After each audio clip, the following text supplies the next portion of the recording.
نحمد و نصلی علی رسولہ الکریم سیدنا محمد و آلہ وصحبہ اما بعد فاعوذ باللہ من الشیطان الرجیم بسم اللہ الرحمن الرحیم من قتل نفسا بغیر نفس او فساد فی الارض فکأنما قتل الناس جميعا ومن احیاها فکأنما احیا الناس جميعا۔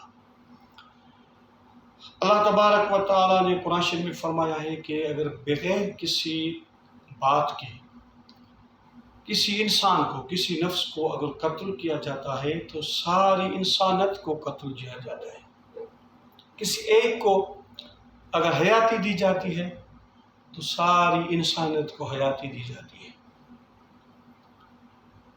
جو آج معاملہ حیدرآباد میں ابھی ہوا ہے 5-6 دن میں، اس میں کسی کو یہ حق نہیں کہ وہ کسی کو قتل کرے۔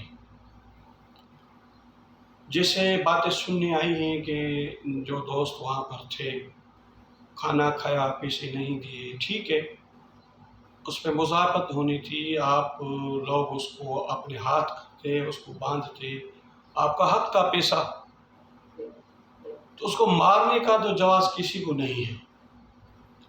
تو یہ بالکل یہ ظلم ہے اور اس پہ انصاف ہونا چاہیے۔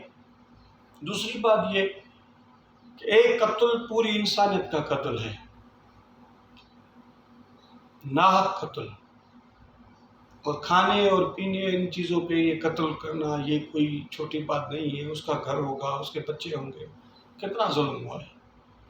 جن لوگوں نے قتل کیا ہے اس کی ساری زندگی کا اخراجات کو یہ سا ان کو دینا ہوگا جس میں اس کے بچوں کا گزر سفر اچھا ہو۔ رہی بات آج اس دور میں فسادات بھی جو سندھ بلوچستان میں اب وہ بڑھتے جا رہے ہیں، مسئلہ یہ ہے میرے دوستوں، ہم سندھی لوگ، ہم خود سندھیوں نے پراپرٹیز بھیجی ہیں، ہوٹل کرائے پہ دیے ہیں۔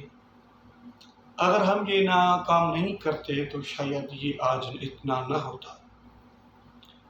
اب یہاں پر وہ پٹھان بھی رہ رہے ہیں، اور کوئٹہ میں ابھی ایک کلپ بھی آئی تھی، وہاں پر مزدور ہیں ہمارے ہزاروں جو 25 سال سے کام کر رہے ہیں، وہ وہاں پر اب یہاں پر ہم ان کو ماریں وہ ان کو ماریں، اس سے کیا ہوگا کہ لسانی فسادات جو ہیں وہ بالکل بڑھ جائیں گے اور ہمارے معاملات سیدھے نہیں ہوں گے، کئی گھر اجڑ جائیں گے، کئی بچے اجڑ جائیں گے۔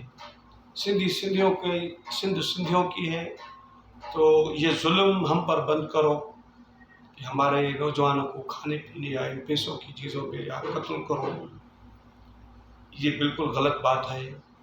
اگر جو کسی کا کھاتا ہے اس کو اگر پیسہ نہیں دیتا تو وہ بھی غلط بات ہے۔ حقوق، رائٹس، فرائض، یہ سب چیزیں ایسی ہیں، ان پہ ہم سب کو ایک دوسرے کا خیال رکھنا چاہیے۔ جیسے قرآن شریف میں ہے فَأَصْلِحُوا بَيْنَ أَخَوَيْكُمْ إِنَّمَا الْمُؤْمِنُونَ إِخْوَةٌ فَأَصْلِحُوا بَيْنَ أَخَوَيْكُمْ، مومن جو بھی ہیں سب بھائی ہیں اور ان میں صلح کراؤ۔ تو ریاست کا کام ہے، جو بڑے بڑے سردار یا ایسے لوگ ہیں وہ بیٹھ کے سندھیوں اور ان پٹھانوں کے اس مسئلے کو حل کریں۔